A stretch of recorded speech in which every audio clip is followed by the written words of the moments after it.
Advanced Studio Classroom is on the air.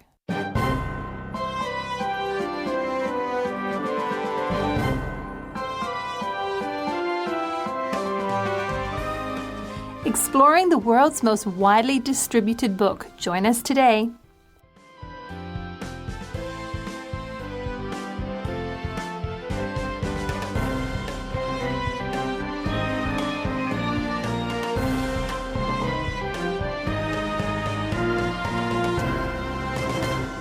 Hello, advanced listeners, and welcome to our society article for the month of August. Now, it's great to be here with you today. I'm Amanda, and with me I have two great panelists as well.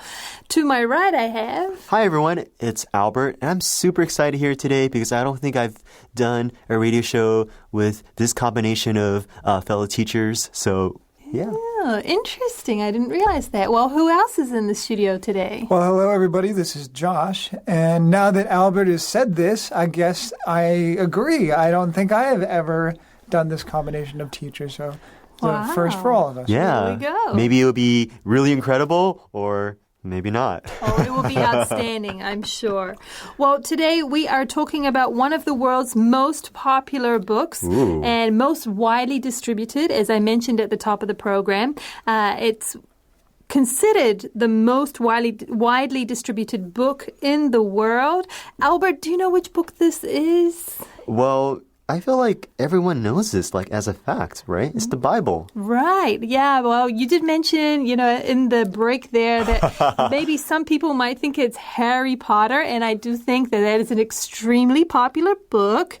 But this one is throughout different centuries, right? Right. I was joking because when I was doing some research in preparation for the show, I was on Google, and they have that autocomplete service or feature, but it's not accurate sometimes. Yeah. Okay, so Googling something may not always be accurate. Well, what about you, Josh? Are you familiar with this widely distributed book? I am. I'm actually not as familiar with the Harry Potter books. Oh. Right. Although I do know they've been also translated into many, many languages. Yes, very popular with different children around the world. Well, today we're talking about something very specific about the Bible, and we see that in the title of our article. It says, Translating One of the World's Most Popular Books.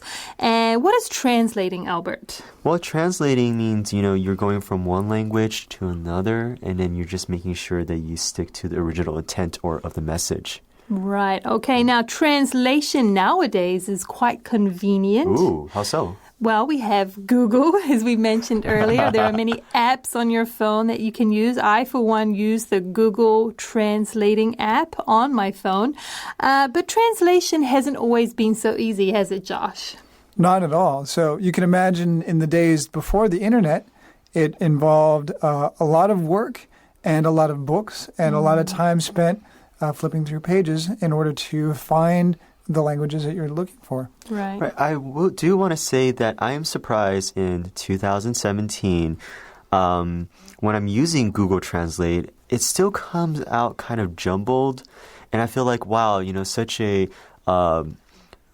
company like Google, with all their resources, they still haven't been able to peg it down. So I feel like it makes me appreciate, when people learn and master a second language or a third one or whatnot, or if their profession is for translation services. It shows us that we still haven't got to the capacity of the human brain, right? There's still so much to learn.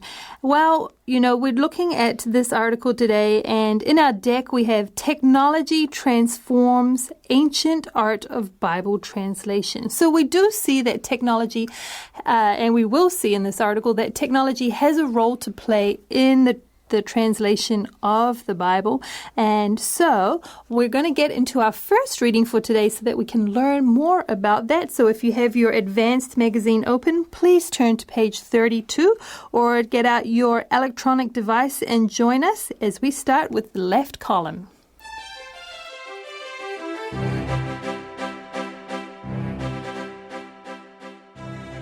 Translating one of the world's most popular books.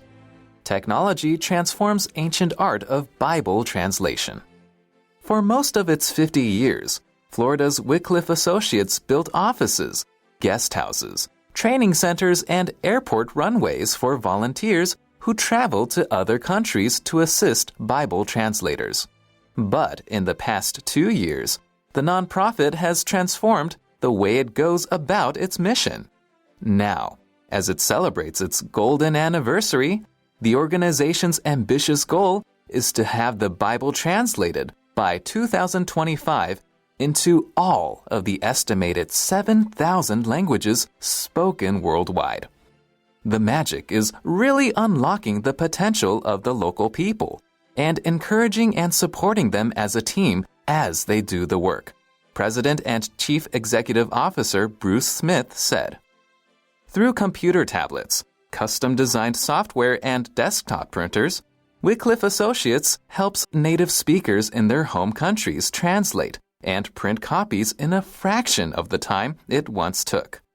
The New Testament, for example, can be translated in a few months instead of the 25 or 30 years required when it was done by hand, printed elsewhere, and then shipped, Smith said.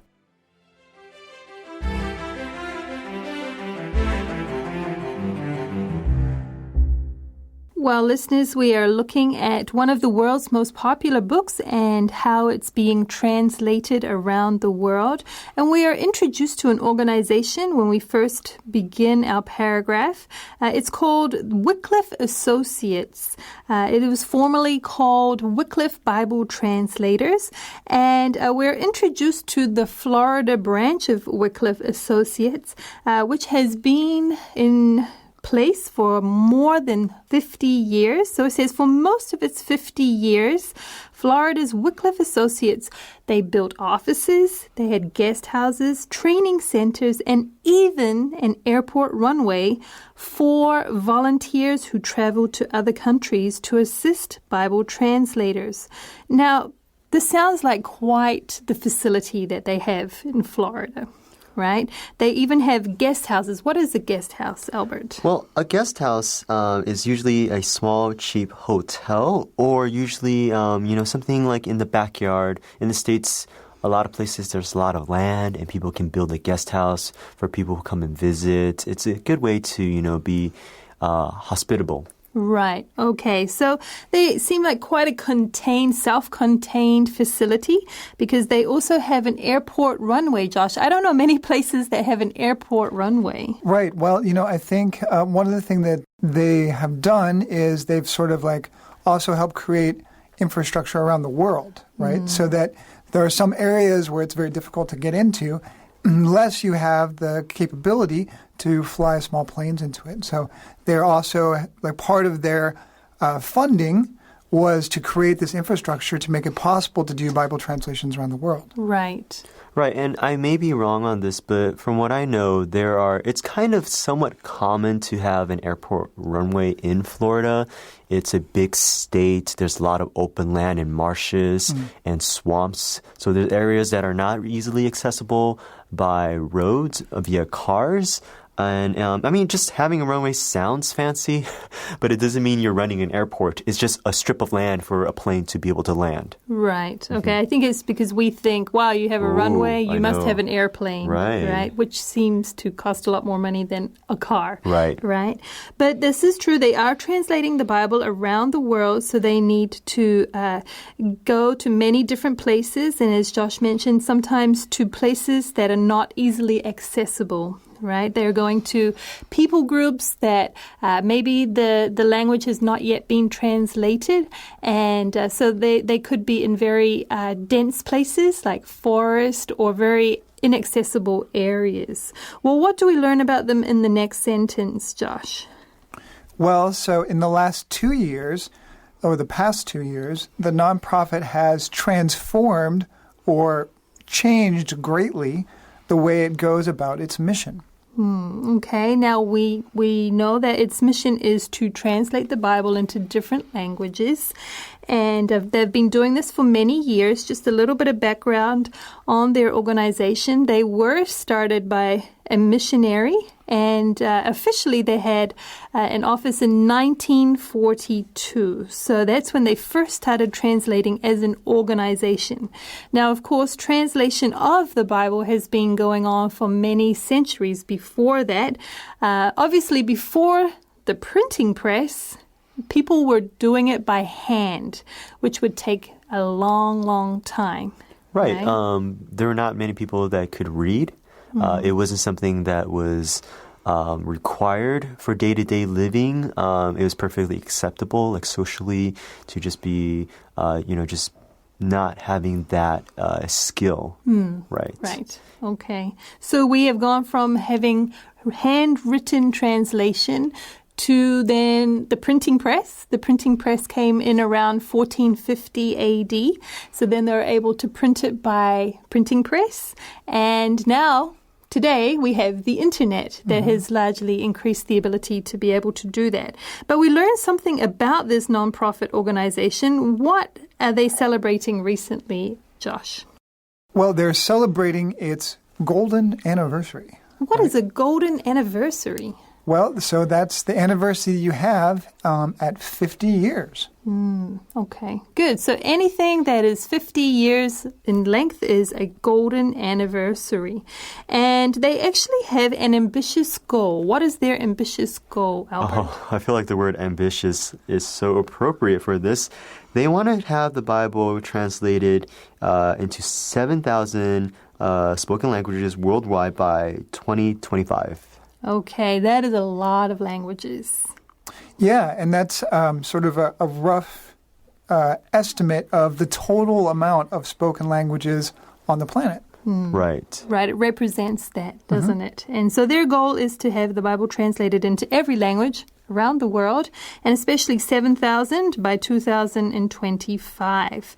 And we learn about how they're able to do that. They have these volunteers that come in and help them with this. What do we learn about them, Albert? Right, and this is like so beautiful that, you have people, who probably, have friends and family, and they have probably a day job, but, they're volunteers. They're coming in, taking time out of their day, and they're helping out. So they're unlocking the potential, and a potential is someone's or something's ability to develop or succeed, and they're unlocking that potential of the local people, and helping them out as a team, and because it's their native language, so it kind of will streamline and speed up the process. Okay, so we're talking about translation.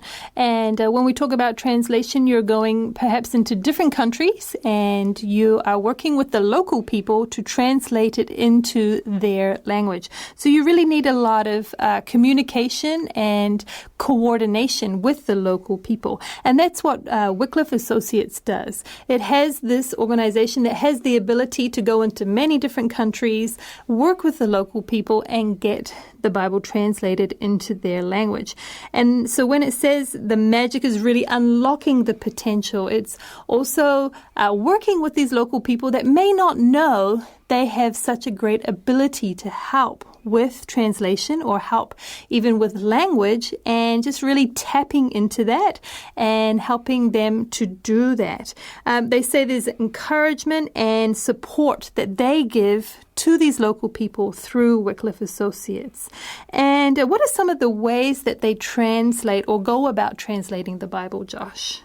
Well, so this is kind of the fundamental difference of the way they've changed the way that they're doing their mission. So it used to be that they would construct buildings, build infrastructure, training center, and sort of focus on volunteers who are sent out from Florida in the United States to other parts of the world. And here, what they're doing now is they're unlocking the potential of local people by investing in technology, so that people who live in these other countries and speak these other languages will have tools to assist them to be able to do translations. So that includes computer tablets, custom-designed software, desktop printers. So basically anything that someone would need in order to not only be a translator in their own country, but also their own little publishing industry. Right. So they're really equipping these local people with the skills. And we can see that has greatly increased because of the internet. being able to communicate, whether through email or just it's so much easier nowadays to do that, right, than it has been before. And so, in fact, there are some results in the support that they're able to give them. We learn that Wycliffe Associates, they're able to help these native speakers in their home countries translate and print copies at a fraction of the time it once took. What do we mean with that phrase, at a fraction of the time? Well, it means that, something that used to take a lot of time, now it's just a small portion of that time instead. So It's going to be expedited, sped up. And just a quick note on printing, I feel like even printing costs, just of that, having that technology being well developed, the prices have gone down significantly. Because I feel like 15 years ago, when I was in high school and I needed to print a page out, it would cost like 10 cents or something. And now it's like 0.00 of a dollar or something to print something. And like, I don't know, it's just printer ink used to be really, really expensive. Right? Yeah, a lot of that has gone down, which makes it easier now to be able to do this kind of thing, right? Okay, well, we get a specific data on that, don't we, Josh?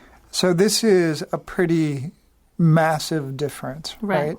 And it almost seems slightly unbelievable.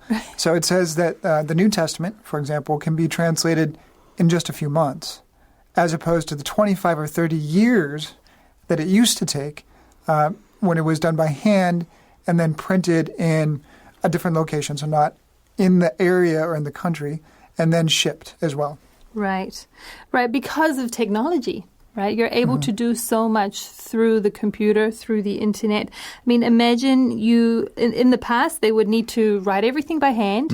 Also, they would have to learn, what is that translation from the native speakers, right?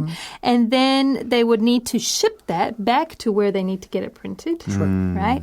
Then that takes time, where there's a ship or however they did that. And then it would take time to actually print it and then ship it back again. So they're saving that time on shipping itself. For sure. Right. Although I do have to ask the question at this point. I mean, so a translation that takes 25 or 30 years to happen, in my mind, that also involves a lot of like proofreading and double checking and making sure that everything is as accurate as humanly possible, right? Because you have such a huge project that takes so much time. So it just sort of makes me wonder, like, if you have a process that went from 25 years to 2 months, like or it might be more than just 2 months, but does it really then have as robust a system just to make sure that everything's as good as possible? I mean, obviously, when you're doing translations, sometimes you can't do direct translations, and so accuracy isn't quite as important, but the sense of the translation can be then a little bit more difficult. Right. I wonder if there's like a couple of things going on here where, one, they're like using what we call crowdsourcing, Sure. They're getting a mass amount of people to help out, especially with people who like it is their local language. Another thing is I recently noticed, I bought a book on an ebook actually, and it was for my Kindle, and there was an error within the text, like a typo, and then Amazon pushed an update. And it was instantly fixed before I even got to that page with the typo. But in the notes, it was like, hey, we fixed an error on page 52. So I'm wondering, with this, they're using softwares and tablets and desktop printers. Maybe as they're going along, after the first edition, they're like, oh, there's some things where it could have been better worded or something. They can update it on the fly. Instead of printing like mass amounts of books, they're printing as they go along. And hopefully maybe the people who are receiving the first editions or copies will be, understandable or patient with that. That's a really good point, Albert. And I hadn't really thought of that. In the old system, when you print out a copy, that's it. And it's around for forever. Get away from the next version. You got to wait and probably take several years. You collect and wait until like you get different, we have enough corrections to make to print out a new set, new edition. Yeah. Well, there are some other reasons why they've been able to shorten that time. And so we're going to learn that in our last paragraph or our last reading for today. So why don't we listen to that reading right now?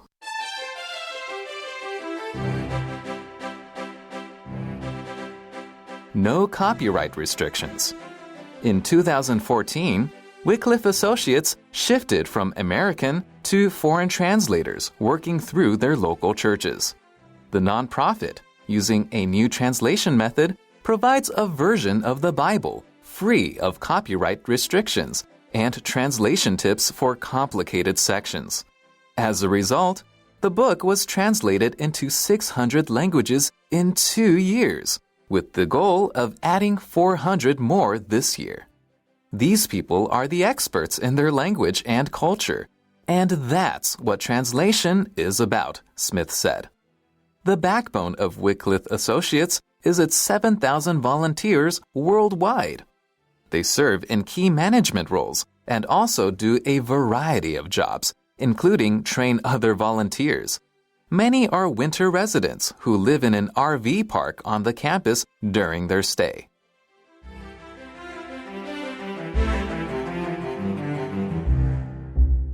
Well, listeners, we are looking at the world's most popular book and how it's being translated today. And we've really been able to speed up the amount of time it takes to translate the Bible. What used to take maybe 25 to 30 years now may only take a few months to translate into a different language. And we have been talking about perhaps some of the reasons why they've been able to speed up this process of translating the Bible. But we learn in this next paragraph a few other reasons that has been able to help them with speeding up the process. Josh, what do we learn about Wycliffe Associates in 2014? So in 2014, they shifted from American to foreign translators working through local churches, right? So in the past, they would train American translators to assist in the process of going overseas and working on translations, but they've shifted that into working with local people through their local churches. Which already I can see will cut down the time because it means that the American translator doesn't need to learn the language first and then go into translating the Bible. They can go straight away into using local people. Right. So that would cut down a lot of time already, just language learning in and of itself. What else do we learn, Albert? Well, there's this thing where, they're using a new version of the Bible. It's free of copyright restrictions, and it even comes with translation tips for complicated sections. Now, it's like you're thinking off the bat, it's like, copyright restrictions, why is that so problematic? But you'd be surprised when you're asking for rights for publication. It's really a lot of back and forth. You message somebody and then maybe they have to go talk to their lawyers and maybe they have to clear with other people they have contracts with, and they get back to you and you have to provide them with a copy to be like, is this okay? What we produced using your material, do you find it acceptable? And they have to prove it. It's a really legality, like copyright issues. It's just really a lot of red tape, what we call red tape. A lot of things hurdles you have to overcome and win over. Right, and one of the goals for Wycliffe Associates is that the Bible is able to be in the hands of many people around the world. Right. So if they can take away that red tape, then that is going to be very good for them. Well, because of these things that have been able to help their process, what has been the result, Josh? So this is a pretty impressive result. In just 2 years, that their version of the Bible, which was free of copyright issues, was able to be translated into 600 languages in just 2 years. Which is very fast. So obviously even working with local people has been able to help that. I wonder what the role of English has to do in this, because English becoming quite a globalized language. Maybe also a lot of these local people know English, so it helps with the communication. So therefore, they've been able to communicate very easily with Wycliffe and get it out there a lot quicker as well. Another reason to improve your English, hey? Right.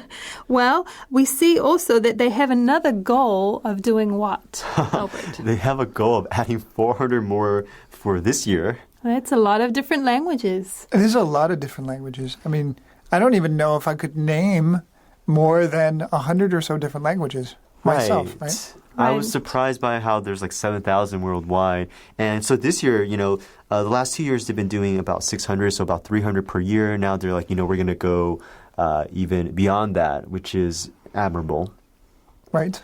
I think it's really interesting because they're able now to really get to what I would call the nitty-gritty, like different tribal languages that perhaps they weren't able to access very easily before. Sure. Many countries, there is one country and there may be one educational language or one state language, but within the country itself, it may have many different languages within the different tribes. Right. Maybe it's like a domino effect, when you unlock one region, it kind of like just ripples over to the other surrounding villages where they may have a different spoken language, but it's similar because it has like the base foundation. Right. They have to share that. Yeah. And I feel like you mentioned earlier during the break where we know the Bible pretty well in one or two languages. And from that, we can use that as a source that we can keep referencing back to. Right. Yeah. Well, we also find out what the backbone of Wycliffe Associates is, and what is that, Josh? So these people, and they're talking about the translators that are working through the local churches, so local people who are the experts in their own language and their own culture, and that's what translation is about.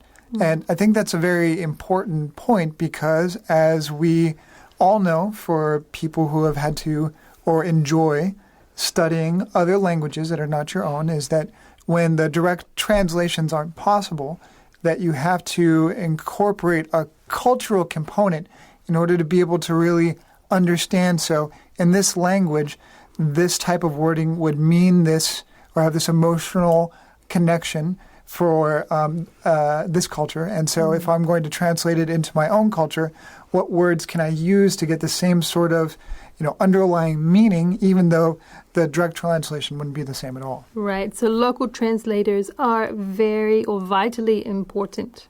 And I really like the choice of word here, which is the backbone of. And literally, there's 7,000 volunteers worldwide. That's a lot of backbones. It's a lot of backbone. Yeah, so literally, it's a lot of backbone. And but as part of our vocabulary focus, if you guys haven't had a chance yet, on page 33 of our magazine, we define it as the backbone of something. It's the most important part of something, providing support for everything else. So when I say that, or whenever I hear it, I get a nice imagery, and I think of an actual backbone. Right, and they do many different things, don't they? They have key management roles, they do a variety of jobs, including training other volunteers. And we learn that these volunteers really give up a lot of their time. They live in an RV park on the campus during their stay, an RV being a recreational vehicle. So they're actually staying in a vehicle that is like a little house for them while they're on the property there. Well, that is not all there is to learn. In fact, there's much more to learn, but we hope that you will join us tomorrow as we go deeper into this article. And so for now, this is Amanda And Albert. And Josh. saying goodbye. Goodbye. Goodbye.